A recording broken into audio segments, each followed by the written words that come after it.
Morning everyone, welcome back. It's an absolutely beautiful morning at the end of September, and I've decided to take a trip back down to Watlington Hill. So I wanted to come down here today. It's about 7 o'clock in the morning, so it's not super early, but I plan to stay here until about 1 o'clock. But I wanted to come down here, obviously get some pictures of the red kites, and just share some of my tips and my best practices that I've found throughout the last year and a half of my wildlife photography journey, specifically about photographing kites, especially against bright skies. So let's carry on round and let's see how we get on. Absolutely stunning. You can see all the mist as well over here. I think this, just to get down here one morning with just fog, like a low laying fog, that'd be phenomenal.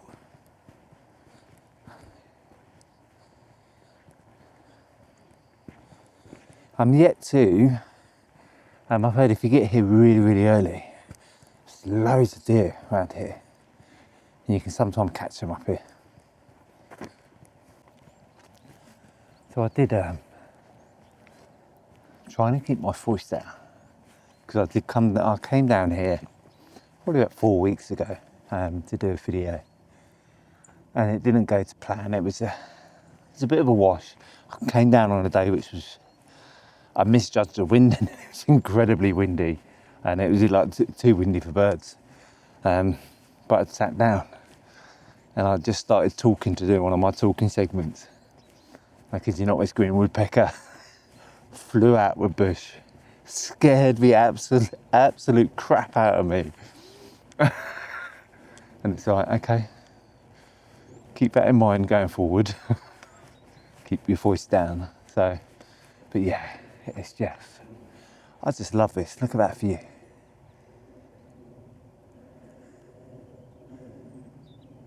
It's just absolutely beautiful.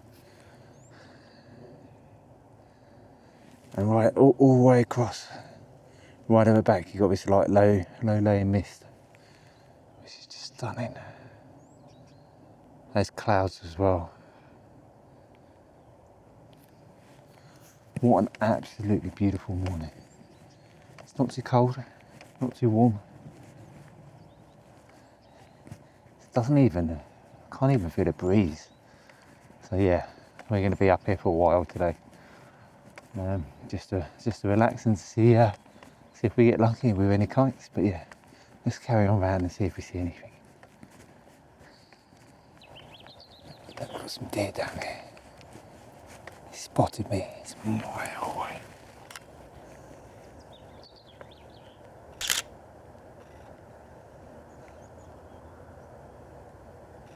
I've just walked down the other side of the hill, and I've turned around and I'm coming back, and there's a young group of deer,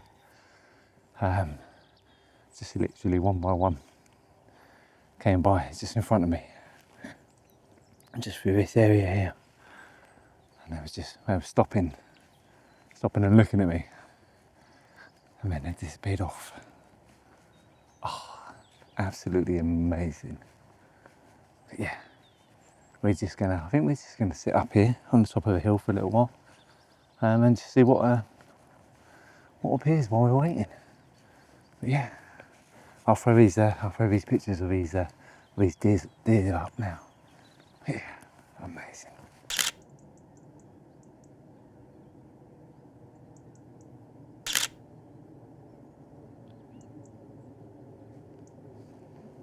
I've got it.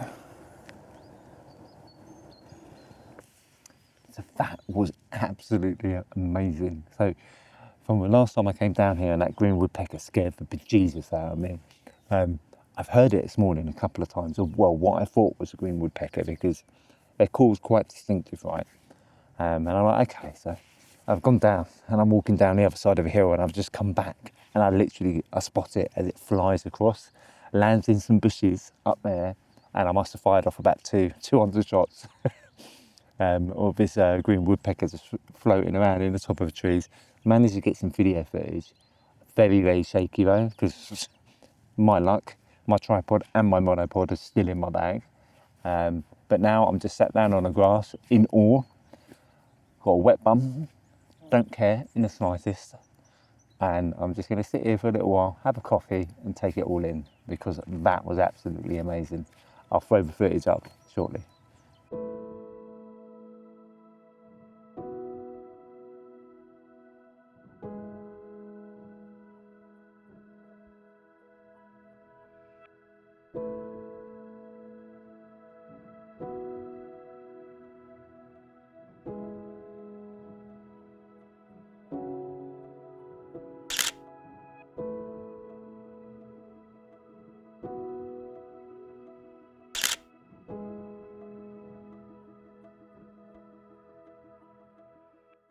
So yeah, I mean, first things first, I completely forgot I bought this waterproof bag, which has got this amazing, it's an amazing bag. It's a Shimoda bag, right? And it's got a waterproof film that goes over it. So I've solved my problem of getting a wet bum sitting on the floor. I've just used that and I'm sitting on that. So problem solved, right?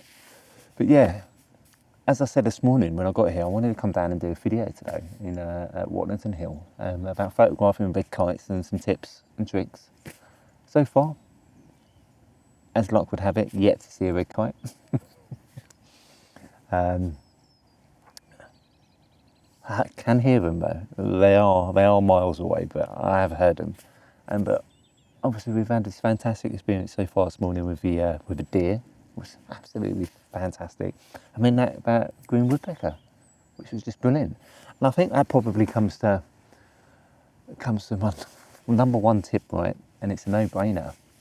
You've got to get out. And it sounds so simple, but it's like I procrastinate an awful lot when it comes to getting out and doing my photography, and it's like and then not only that, it's about getting out and staying out, right? Because it's the amount of times I've come out and I go for a quick wander around, don't see anything, and I head home. And then I'll get home, and then I'll see a photo go up on a Facebook group of all the shots people got during the day, and I missed them. And I think that's one of the things. It's like, don't get disheartened if you come out.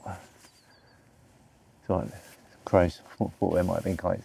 Don't get disheartened if you come out and you're having a walk around and you don't see stuff. Nature's weird, and it's doing its own thing. And we've just got to sit there and enjoy the ride, right? Sometimes that ride means you don't see a thing, and sometimes it means you get these breathtaking experiences that you won't get anywhere else. Like that green woodpecker, that's absolutely amazing. It's first proper encounter I've had with a green woodpecker, and it's like I heard it later. It landed behind me, and I was like, I'm not turning around because I'm just going to scare it. But yeah, so number one, you got to be there.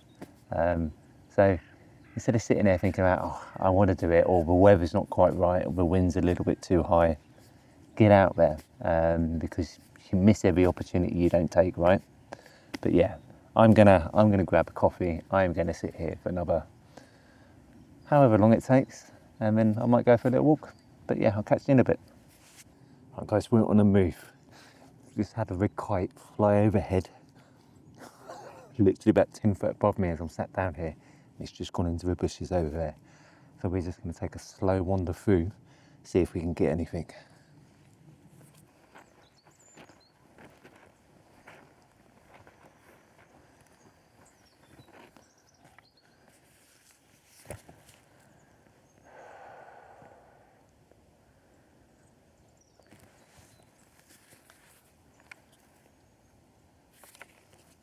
Got it.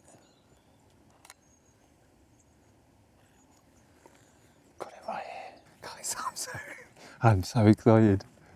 I think my camera's coming undone, hang on.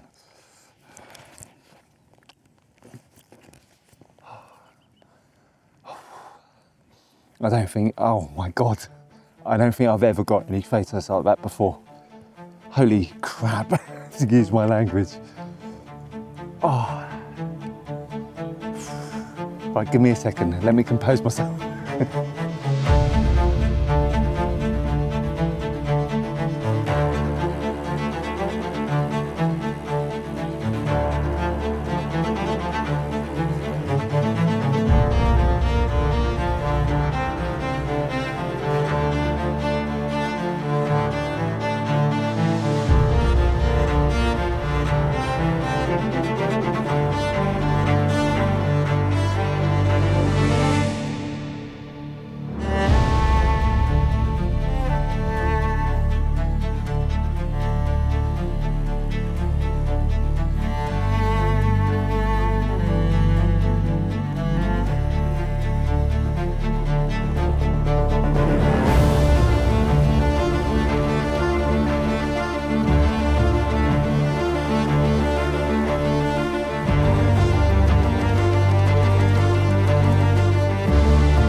Oh my days.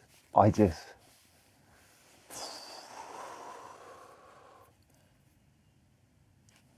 you can hear it, right? It's literally so, oh, I'm literally at a loss for words. But yeah, no. So obviously I'm back sat where I was this morning. And that's where I saw this red kite dive down there. And that's when we got up and we went and had a wander, and I was like, oh my God, I'm never going to find it.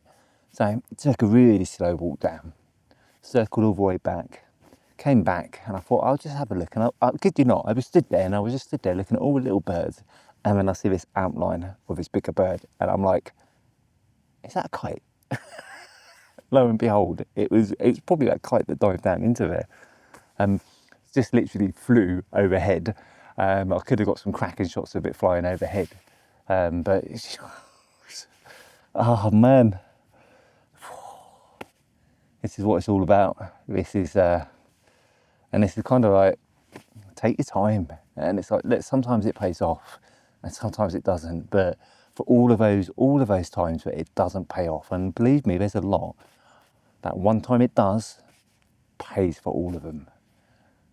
Holy crap, that was absolutely phenomenal. And it's like, no, it's just all natural.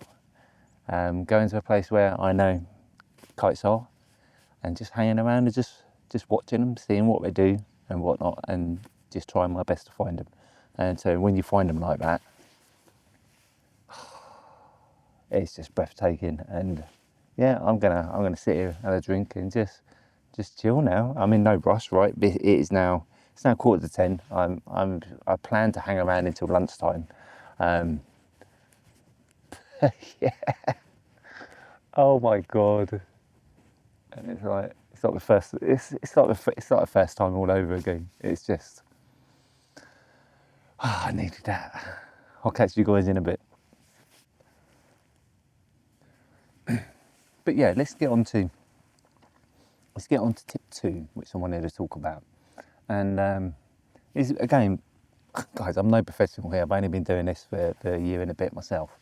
But competition, especially when it comes to red kites, and it's like 90% of my red kite shots against the blue sky, which some of the shots are absolutely fantastic, get a lot of detail and whatnot, but they're not the best in terms of holding the attention of like what you're trying to tell, what kind of story, what you're trying to convey.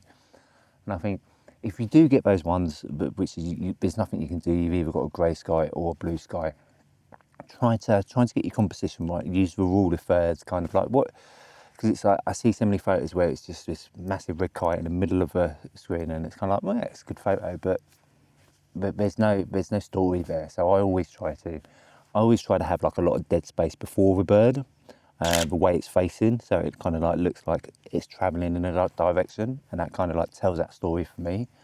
But I think the single best thing that you can do for red kite photography is try to get something in the background.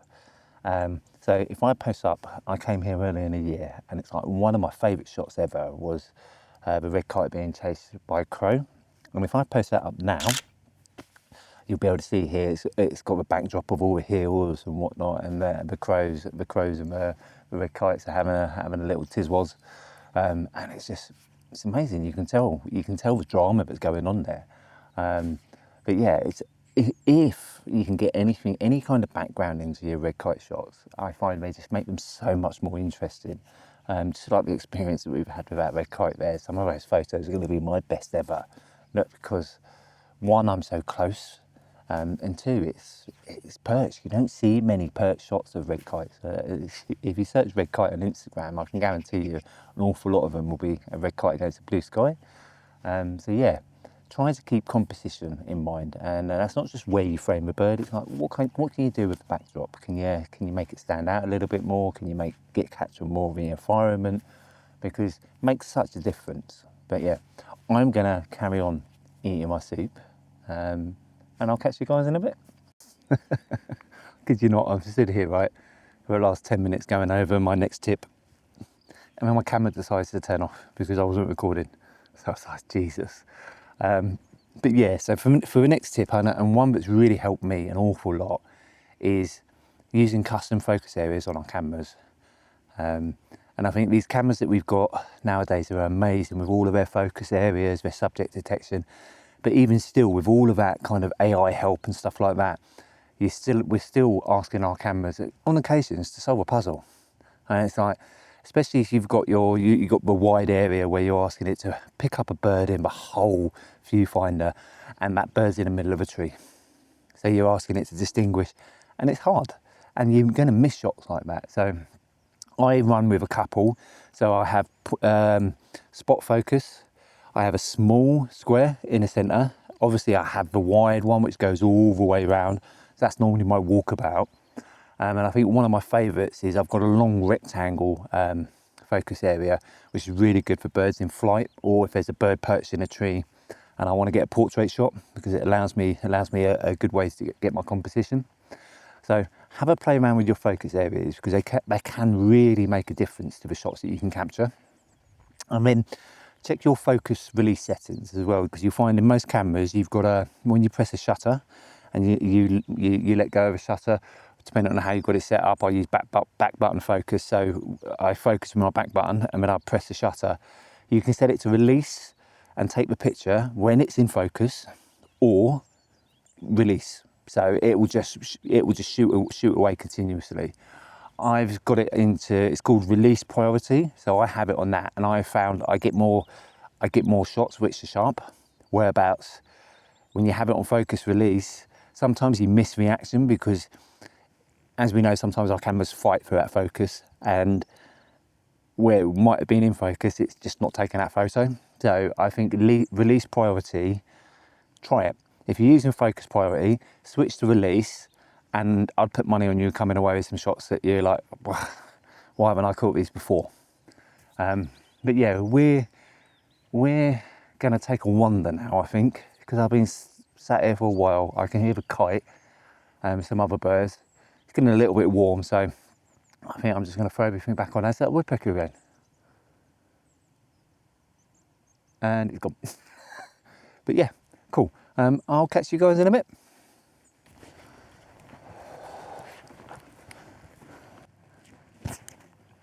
So many squirrels around here as well. There it goes. See, there's two other areas here which I think would be really cool. I think especially the first half of the day, setting up here is probably good, because you can look straight into these bushes.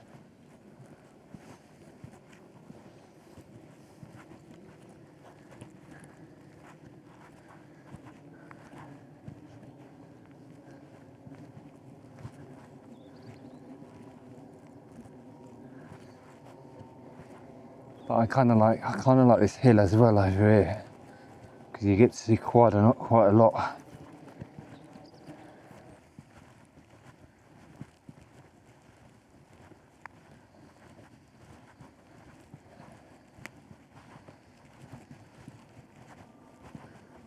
Every time I go to record the next part of this video, people walk by, and I get all anxious when I'm talking to the camera, and people are about. But yeah, so I mean, the next tip for and it was one of my number one mistakes was shutter speed. I'm thinking, I used to think like 1,000 of a second was fast enough for kites, thinking, oh, they kind of just glide and soar. They're not really fast, they're not small birds.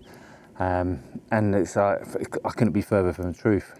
I mean, you think the way that these kites can literally turn on a dime, and they can go a matter of 3 meters in a second. Even at like 1/1000th of a second, by the time that shutter's gone, that wingtips move 4 millimeters, and you've got a blurry shot. My go-to, normally at a minimum, light permitting, is 4/1000th of a second. That's just purely because I'm not that steady, so that helps me as well. And I know what some people are going to go, oh, you're going to have really high ISO, but I mean, these cameras nowadays, they perform really, really well in low light, even at high ISO. I mean, you've got your denoise programs in Lightroom and stuff like that can pull back an insane amount of detail. So don't be shy to bump up your shutter speed. Whatever you've got it at, knock it up a couple, and you'll come away with sharper shots, and you think to yourself, wow, that's such a difference. It's like now I'm walking around on, what am I walking around on at the moment? I'm walking around on 2,500 of a second, and I could quite easily go higher with how bright it is at the moment, but so far that's doing well. But when I started off, as I said, it was just too slow, and I was coming away, and I was swearing blind that everything was in focus and whatnot, and the reality of it was my shutter speed was all wrong. So have a look at your settings if you're coming away with shots which they don't seem too sharp, and throw your shutter speed up. But yeah, nothing around this end at the moment. There are some red kites. I can see them all the way off in the distance down at the bottom by the fields.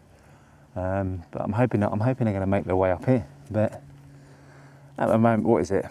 It's 11 o'clock at the moment, so I want to hang around for another hour or so. But yeah, I will catch you guys in a bit. I'm going to go and enjoy a bit of this weather. Sit down. There's a nice little bench here. Have a drink, have a coffee, I think, and see if anything else turns up. Yeah, so just decided to sit down on one of the benches at the moment, because I'm a bit warm. So I made a mistake. Well, it's not so much a mistake, but I bought some new trousers. I bought some I think they're meant to be hunting trousers, but they've got padded knees and everything. They're all insulated, and it's far too warm to be wearing them today. But lesson learned. They'll be good for winter, not so much for autumn. But yeah, going on to my last tip today, and it's something that I struggled with an awful lot with starting out. And that was to make sure that you're exposing for the bird and not the sky. So, especially when you use like matrix metering, which I use an awful lot, it does the exposure for the whole scene. And especially when you're shooting birds in the sky, where you've got bright blue background and this little dot in the middle, which is the bird. Your exposure is going to be all over the place, and you're going to come with this underexposed bird, which you're going to try and pull back in. You can pull it back in post, you can mask it, you can raise the exposure, but you'll lose so much detail, and it will just look rubbish. There are ways around this, so you can do manual exposure. Normally I run with auto ISO, everything else is manual, but you can stick it all to manual, find something neutral in your scene, expose for that, and when you take your shot in the sky, it'll expose correctly for the bird. You can use the exposure compensation. You can knock it up 2 or 3 stops. That normally sorts that out. And then the other one I use every now and again. I have varied results on that, and it's you can change to, most cameras have spot metering, so it will meter on where you're focus. But obviously with your bird moving quite fast, and sometimes you drop that focus and come back in, it can be all over the place. So normally I think the one I use the most and have the most success with is just by bumping up my exposure compensation, because it's much easier to highlight the sky in post, bring that down, than try to bring back the bird. And fundamentally, you're trying to bring back details that were never caught in the first place. So it's just not going to look the greatest. But yeah, it's like 10 past 11 now. I wanted to hang around I'm going to hang around until lunchtime-ish. And then I'll probably take a wander back to the car to see how we get on. But yeah, it's been a really good day, and it's like, I don't know, that the green woodpecker, and then that experience with red kite. Oh my God. I mean, you have deer as well, and there's been so many small birds about, and I've had to refrain from taking any photos because I'm not here for them, and I have a habit of going out places and coming back with like 4,000 photos which I have to load onto my computer. So I'm like, no, I've come out with the aim of red kites. Now, bar the woodpecker and a deer, that's all I've taken photos of. So, but yeah, okay, well, I'll catch you guys in a bit. Oh, I can't really see there, and now I can't see. There we go, that's a bit better. But yeah, no, I'm still sat up here right at the top of a hill where got a little bench there which looks out. But obviously we just spoke about exposing for a bird and not the sky, and by chance just had this red kite come flying all the way up. At one point I think it must have been about 6-7 foot above my head, but that was quite interesting because I was 1 minute it would be sky background, and then the next minute it'll be all the fields. So I quickly switched to spot metering, and I was just metering on the bird. Think I've got some fantastic shots. But yeah, that's where it's exposure. There's so many things you have to balance and get right. Your exposure, your shutter speed, the list goes on, right? But yeah, I mean, practice makes perfect. Get out as much as you can and get these shots. But hopefully, I'm hoping some of the tips today will help. And by no means, guys, I am no expert. I am self-taught. I've read guides on the internet, I've watched videos, and I've learnt as I go. These are just kind of the things that I found. And I may be completely wrong with the way that I'm explaining some of these things, but hopefully some of these tips will help you guys. But I'm going to walk back to the car now, because I only brought one drink with me this morning, and I'm starting to get thirsty. So I think we got about an hour drive home. It is now 12:30, so we're gonna make a move. So yeah, I'll catch you guys in a bit.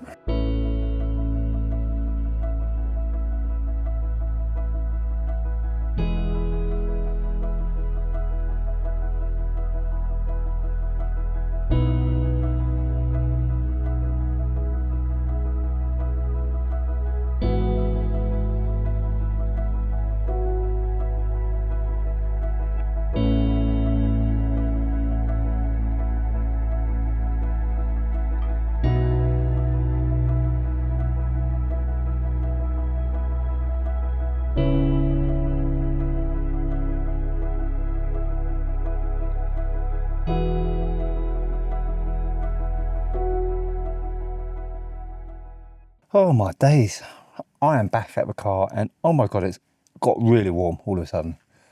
It was the last couple of days have been quite chilly, so I thought, oh, I'll put a few layers on today. Big mistake. But no, what a absolutely fantastic day. It's like 10 to 1 now, so I'm gonna head off home. But it's been absolutely brilliant, and it's kind of like got everything done that I wanted to do today. I think the first things first, I wanted to come out and kind of like put some tips and tricks together, which I've kind of like picked up as I've got along. Especially, look, we know I love photographing red kites, so I thought I'd share a bit of the stuff that I've picked up over the past year and a bit, but to then also come away with some fantastic footage as well. Very photo heavy. Did get a little bit of video footage, but not as much as I wanted because I was primarily running around with my monopod, and I didn't have I wasn't using my video head. But yeah, absolutely fantastic day. I hope the tips and tricks help you out a little bit.